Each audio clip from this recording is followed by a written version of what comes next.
dans les commentaires, je réponds aux commentaires et j'ai aussi des jeunes astrologues qui répondent avec moi aux commentaires. Mais dans les commentaires, j'ai très souvent une question qui revient et qui, à force, en fait, c'est pas que ça m'agace, mais en fait, c'est pas adapté. Donc, je fais une vidéo pour vous répondre. On me pose la question de qu'est-ce que je dois regarder quand en fait j'écoute mon climat astral. Est-ce que je dois regarder le soleil de mon signe? Est-ce que je dois regarder l'ascendant? Est-ce que je dois regarder la lune? Est-ce que je dois regarder ma grand-mère? Ou est-ce que je dois regarder le nœud nord en signe? Alors la réponse, elle est simple, elle est claire, vous devez regarder le soleil, point barre, et c'est tout. Faites déjà une chose, et vous allez voir que votre vie va changer. C'est-à-dire qu'en fait, si vous suivez les énergies de votre soleil, vous vous êtes incarné à ce moment-là, ben vous n'avez pas besoin en fait de regarder autre chose. C'est une chose qui est très très importante à comprendre. Pourquoi?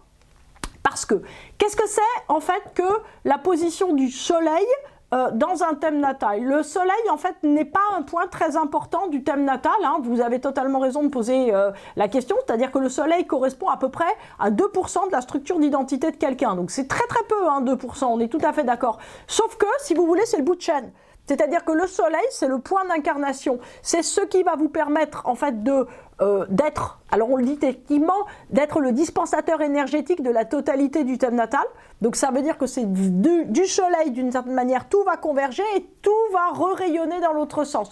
Donc en fait, si vous voulez, c'est votre point d'incarnation. C'est le manteau que vous avez sur Terre. Ça veut dire que c'est, quelque part, si vous voulez, le grand sac ou le grand, j'allais dire, voyez, le grand résumé, le soleil, de toutes les tendances intérieures qui sont très disparates et très complexes de ce que vous portez. Donc ça veut dire que quand on regarde le climat astral pour son signe, on ne va forcément pas, j'allais dire, avoir une analyse de thème astral comme si on vient me voir ou on vient voir une de mes collègues ou un excellent astrologue par ailleurs, mais par contre, on va avoir une tendance globale très nette et très précise sur quoi? Sur le pas d'après qu'on a besoin d'accomplir dans notre existence de manière concrète, c'est-à-dire la zone de vigilance qu'on doit avoir. Si, en fait, vous voyez, vous regardez deux zones de vigilance, si par exemple on avait deux soleils dans le thème, parce que l'ascendant définitivement n'est pas un soleil et la lune non plus. Si, en fait, on regarde deux signes, on se dit, bah par exemple, j'ai mon conjoint ou j'ai ma conjointe, elle a un autre signe du zodiaque, je vais regarder, je vais faire aussi ce qu'il y a dit dans l'autre signe.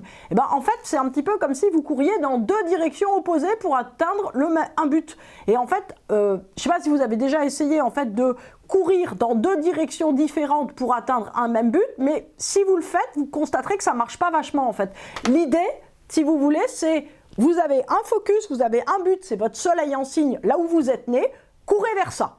Point. C'est tout. L'ascendant va ajouter une dimension qui est complètement différente. L'ascendant, si vous voulez, c'est le guide intérieur du soleil.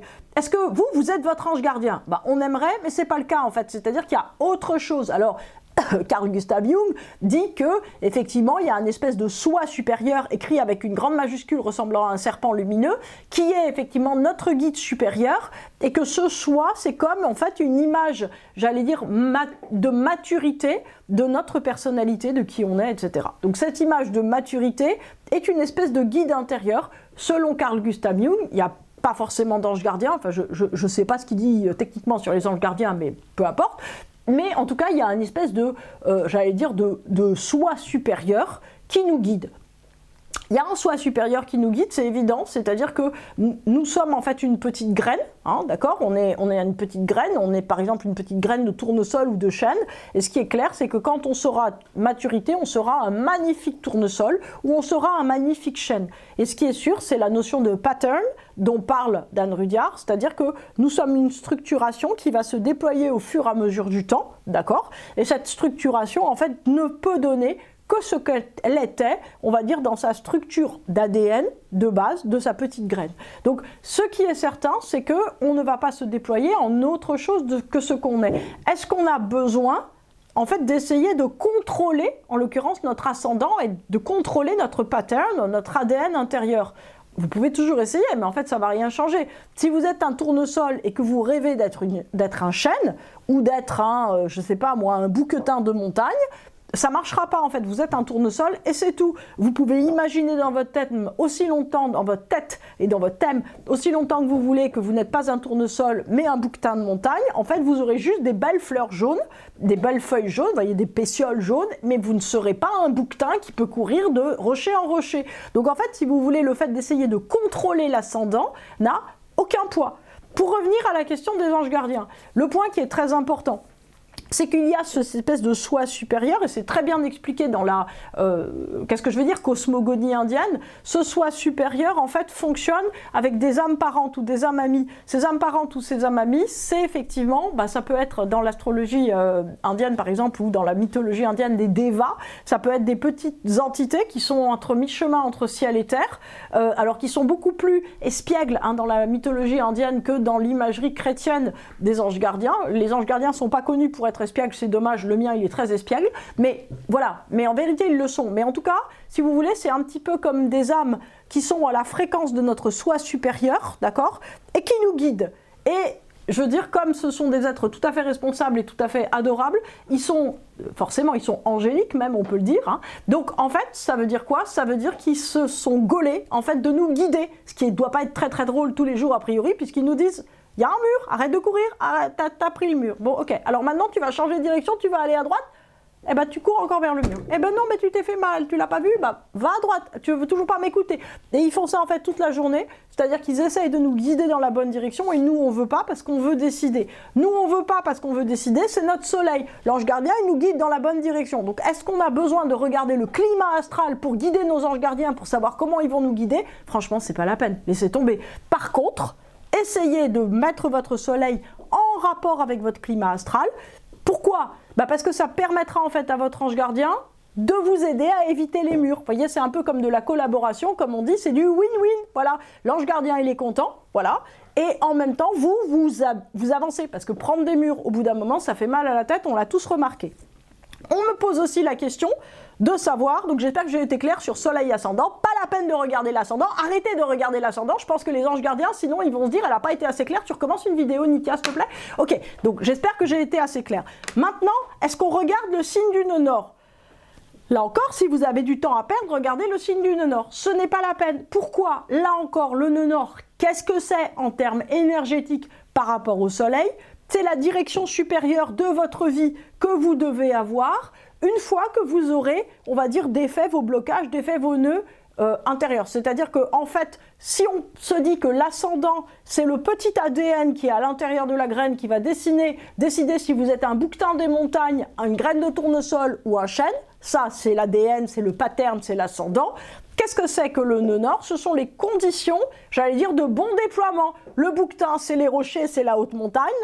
Le tournesol, c'est plutôt l'endroit ombragé, à l'abri du vent quand il est petit, avec un tuteur du bon engrais, et ainsi de suite. Donc, en gros, ce sont les conditions favorables qui vont vous permettre de vous déployer. Qu'est-ce que c'est que les conditions favorables? C'est pas un truc qu'on trouve dans notre tête, c'est un truc qu'on crée extérieurement. C'est-à-dire que par contre, ce qui est très utile à regarder, c'est où est votre nœud nord en signe et en maison, mais surtout en maison, dans votre thème natal, qui vous permet en fait de créer des conditions favorables à l'émergence de votre nœud nord. Là encore, c'est la croissance en fait, le nœud nord. Donc la croissance, elle peut être rabougrie et empêchée, donc vous êtes un petit machin pas développé en nœud sud, voilà, complètement effectivement tordu.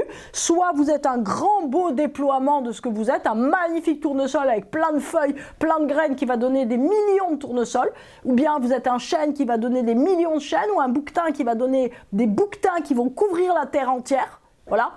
Voilà, quoi qu'on soit, en fait, on est là pour se déployer, se développer énormément. On a juste à surveiller les conditions favorables dans notre thème natal.